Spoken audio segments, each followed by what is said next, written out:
Hey everybody, welcome to the rebirth of Crunching the Numbers. I've got myself, QB Stud, the resident, I guess I don't know. Am I the resident spreadsheet expert anymore, Prime? I don't know, man. It's either you or these new kids in town. No Bean and Going Face. I don't know. It's a rivalry. Yeah, I may have lost my identity along the way. That's something I'm definitely going to need to fight back for, but it's a good time. And I've also got our fearless commissioner, Primetime 000. How you doing today, Prime? I'm good, man. I'm good. I'm tired of talking about the field goal block. Yeah, that's right. Hot topic around the SML. All right, so just a really quick intro to buy some time for everybody to get into the chat because this is going to be live. Sounds like somebody saying Prime's audio is too low. That's like the one thing that we didn't. Prime, why don't you tell them what we're going to do, and Mike, let us know if the audio is better now. Yeah, so we're going to do a tier-based system. We're going to look at all 32 teams, quick as possible, concise as possible. Everyone's going to have a section, and we're going to do man versus machine. Now, Mike says too loud. Mike, just so you know, I'm right about the field goal block thing, but we're going to ban it next season. It's not that it was too loud. Prime's just that fired up. I did adjust a little bit, so hopefully we're good to go now. We'll always err on the side of Prime being a little quiet, right? No, but yeah, so we've got a tier list made by the infamous spreadsheet, by the deep analytics sheet, and then we've also got Prime, so that's kind of the man versus machine setup. We actually did not coordinate these tier lists at all, but we both came up with 6 groups. And so Prime, I'll let you introduce your first group first. Yeah, my first group is the Get in the Lab group, and I kind of struggled. From the top. I'm sorry. Sorry. My first group is the Fantastic Four, aka the Elite Four to my Pokemon fans out there, and it was kind of tough, but I listed myself, QP, Dan, and Faz. Look, some of these guys aren't having their best seasons, but I still think, just given their history, given what they've accomplished, they deserve to be in this Elite Four. They all are in the playoffs. They've all won Simbaris at some point. Obviously, I'm the defending champ. I'm number 1. QP is a very close second, in my opinion. Dan deserves to be there. Faz is a question mark, but I threw him in because he's made the last 2 Super Bowls, and he tends to turn it up come playoff time. Yeah, I think that's really good reasoning. As far as the sheet goes, the sheet has Dan number 1. I know that was kind of controversial with him coming in a little bit of a slump.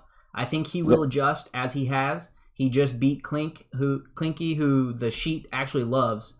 So that kind of cements his status there as a top team for sure. The difference between the sheet and your top tier is actually including your BFF Matt and instead of Faz. Yeah. So Faz had a really rough start to the season. And Matt has just been holding strong. So what do you think about that real quick before we go to the next tier? Yeah, first of all, I respect Matt, but Faz he's just the more dominant player, higher ceiling, and the sheet dead wrong about having Dan at number 1. Guy's lost 3 of his last 4, does not deserve it at all. Fair enough. All right, on to your second tier. My second tier is they can make the bowl if things go right. And again, I've listed these in a row of who I think, left to right, who's the best to the worst in that section. So I listed actually D Muse as the number 1 guy in that section, followed up by Bomber, then Matt, then Clink. I think we saw it today with Clink. He's just not quite there against Dan. D Muse has always just been a fraction too slow, I think, or just off by a bit, and that's why he's in this section. Bomber, he's playing a lot better. He's playing a lot better, and he's really, I think he's getting back to that big 5 category, but look, at the end of the day, I still don't think he has a big signature win or multiple signature wins. And Matt, same different. No big signature wins in the playoffs this cycle. He needs one to move up. That's why I have him in this section. Yeah, I mean, I think that all sounds good. The sheet actually agrees with you in the top 7, sans Faz. We haven't seen Faz show up yet as far as the sheet's tier list goes.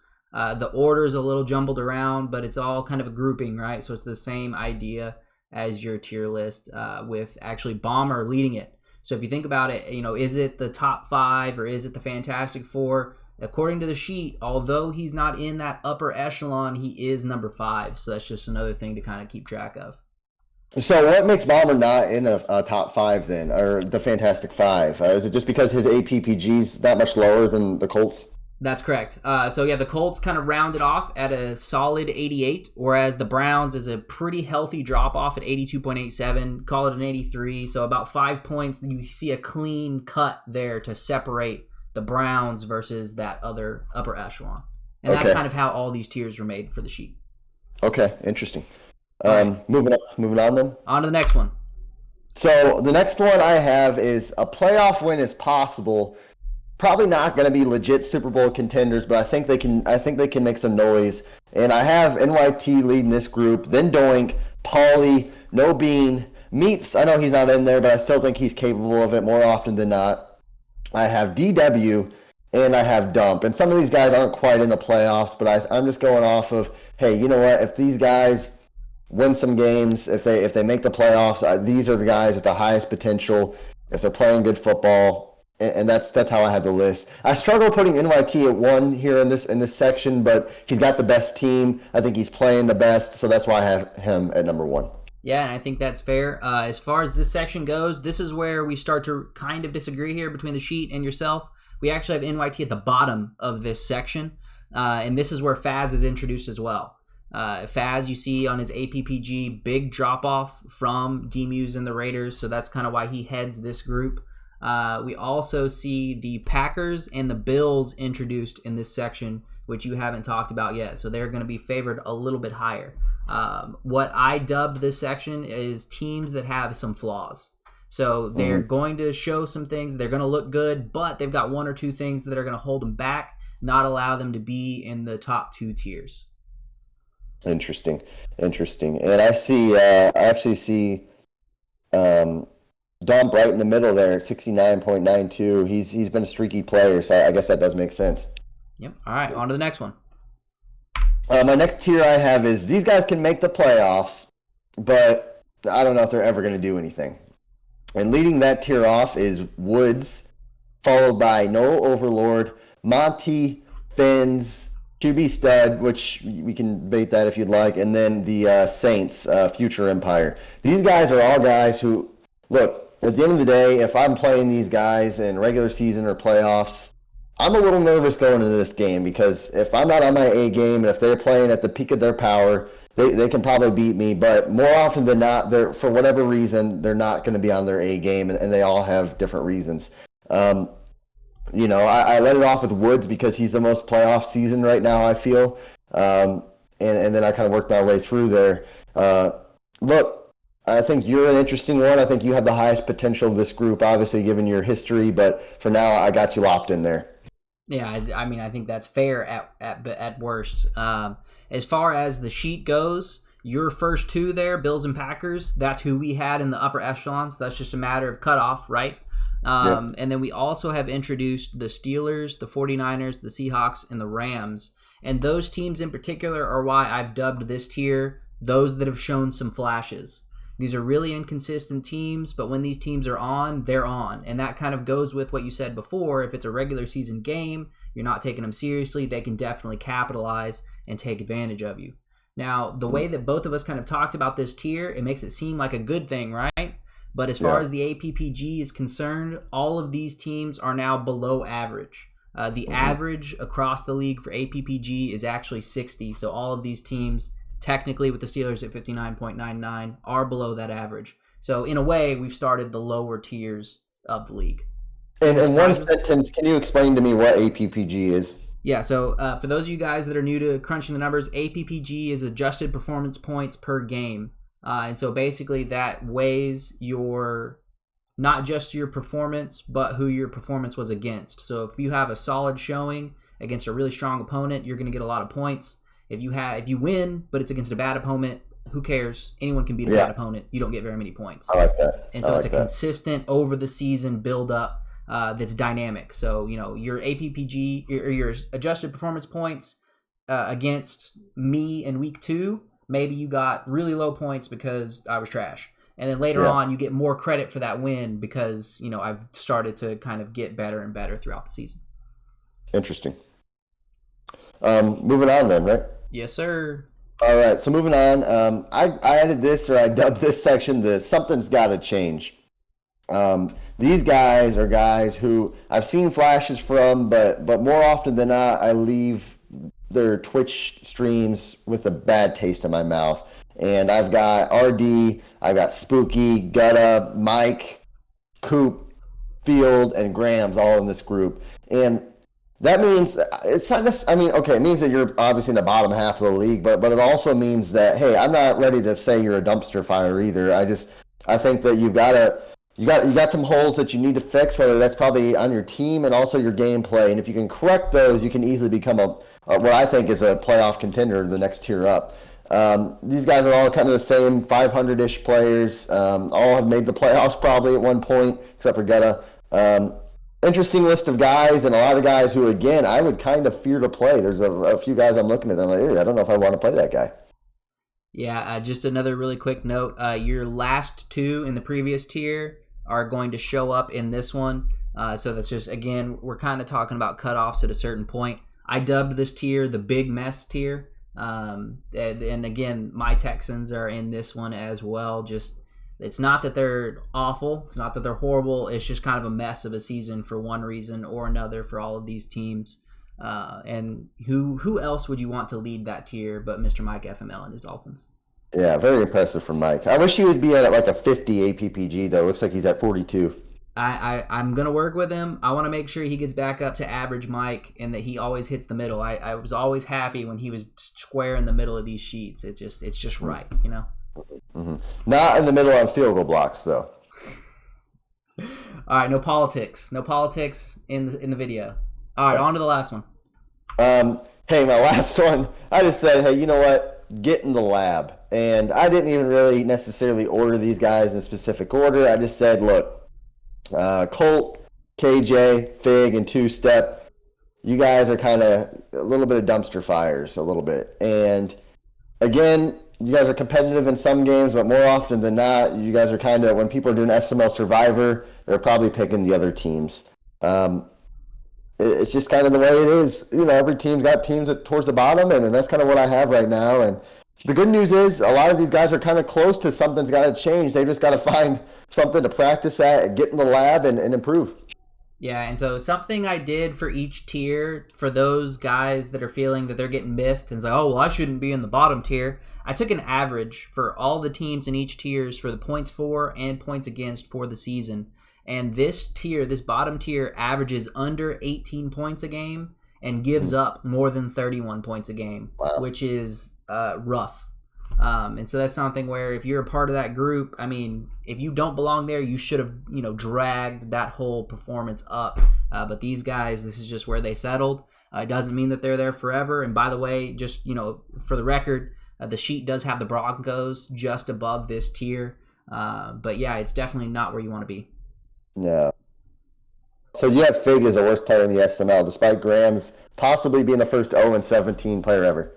That's accurate, yep. That just means that Grams has been in more games than Fig has.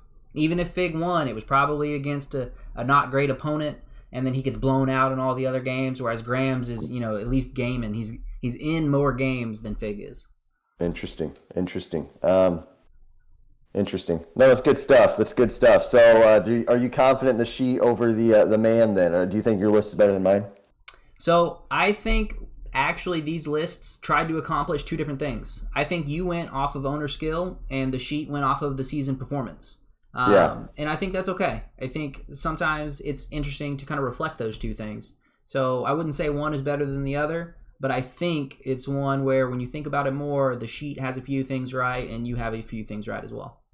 I agree 100%. It's definitely interesting, and looking at your list, I tend to agree with most of it. You can obviously pick out a thing or two here. Falcons at number one, or maybe Cowboys should be 32. But I'm impressed by how accurate APPG has become, and maybe come playoff time we can look and see maybe some score predictions as well as some other things that you can do with it apparently. Yeah, we'll definitely run some playoff predictions, including scores, and then we can run spreads off that as well if we want to. We're coming in at about 14 and a half minutes, so what I want is let's take this man versus machine thing to the next level. I want you to point out the three things that you most disagree with on the sheet and why. Oh, yeah, number one, Falcons. again, he's lost 3 of his last 4. I know he just beat Clinky today, but overall, I don't think anybody who's lost 3 of their last 4 games against players who aren't, I don't think anybody he lost to is on that Fantastic Four list. I don't know how he could be viewed as a number 1 player in the SML. I also think that, for the disaster section, I think Graham's, look, he's 0-17. Figs at least won a few games. I think Graham should be the bottom guy. I mean, he hasn't won a game yet. He probably needs to be the bottom guy. And then probably my third one, I'm just picking something here just off the top of my head. If I had to pick something, I think that there needs to be some sort of calculation for a clutch gene or GOAT effect or Super Bowl contender winner effect where they get some sort of boost that adds on to their season performance somehow. So for Super Bowl champions or GOATs, they get a special calculation. What do you think? Maybe one of these days we'll be able to quantify that. I just need more data. I don't have enough data yet. When we get enough data, maybe we'll figure that out. All right, whatever. What do you got on my list? Yeah, so for the record, just in rebuttal, number 1 with the Falcons, yeah, they may have lost 3 of their last 4 or 5, but they were supposed to lose some games. When they were 11-0 or whatever it is, they weren't playing like an 11-0 team. So they were supposed to lose soon. So the sheet's not going to say, oh, well, even though you were playing or you won more games than you should have, now that you lost some games, oh, now you're horrible. It's like, no, it's going to happen. You're going to stop getting all those breaks that you got before. That doesn't make you worse as a player. So the sheet is holding firm with its prediction that even though he lost his games later instead of earlier, this is still the top performing owner. We talked a little bit about Graham's already. Prime loves to focus on the extremes. He went for number 1 and number 32, and that's all he cared about. And then number 3 was himself. So, that's fine. But yeah, just real quick, if Twitch chat has any other questions, definitely can answer those. One of the things I want to point out is as far as the points for average and points against average, as you go down these tiers, they do kind of follow the pattern you would expect. There's less points scored, more points allowed. That's kind of a strong trend that you're going to see. I didn't actually count how many total teams we had that were above average and below average. I can do that really quick. We had, according to the sheet, there are 16 above average teams, 16 below average teams. So that's a perfect split. It's definitely something that I'm happy with. That being said, it's only encapsulated in this season. So, it's not going to take big picture things like your list did. Yeah, one thing I thought was interesting, and looks like we do have a comment in chat, but I'm going to say my thing real quick here. I had 12 teams actually that I didn't really ever expect to make the playoffs unless there's something big changed. So that means that 20 guys in the SML in my eyes are at least playoff contenders, which means we got some good competition. But maybe I'll let you answer Matt's question. Yeah, I'll answer Matt's question. So the reason why some of those teams are underlined is if it was in italics, then the sheet had the team lower than Prime did. If it's underlined, the sheet liked the team more than Prime did. So that was just a really quick way at a glance that you can kind of see what the differences are between the two, since I don't have pretty graphics like Prime did. And again, man versus machine. QB's got the numbers. I got the pretty graphics. I like where you put Matt though. Number 3. I respect Matt again. Yeah. So what we need to do is we need a GOAT effect, and we also need a Matt effect because Matt comes into chat, asks questions. We like those things. So we kind of grease the wheels just a little bit for him. Not too much. Yeah. Just a little bit. Not too much. He likes his wheels greased. And yep, add in the GOAT effect, the Super Bowl champion effect, and I think he might have a near perfect sheet. Maybe just multiply my number by 19, and I'd be happy. Yeah, maybe that'll get it done. All right, Mike's got an opinion, it looks like. Say that again? Mike's got a comment, it looks like. 1.5 APPG multiplier. So it's way more complicated than 1.5 or 2 times. I promise you that. It's dynamic. So it's a loop process, which means as these things happen, they feed into themselves. So it's really complex. It's way more complicated than just multiplying it by 2. I can promise you that. Wow. That's over my head. All I know is the Colts are number 1 team on my list. Yeah, for whatever reason, Prime has never done well according to APPG. I've always said that it's because you just don't take the regular season as seriously as you do the postseason. I'm not going to confirm nor deny, but historically my APPG kind of sucks.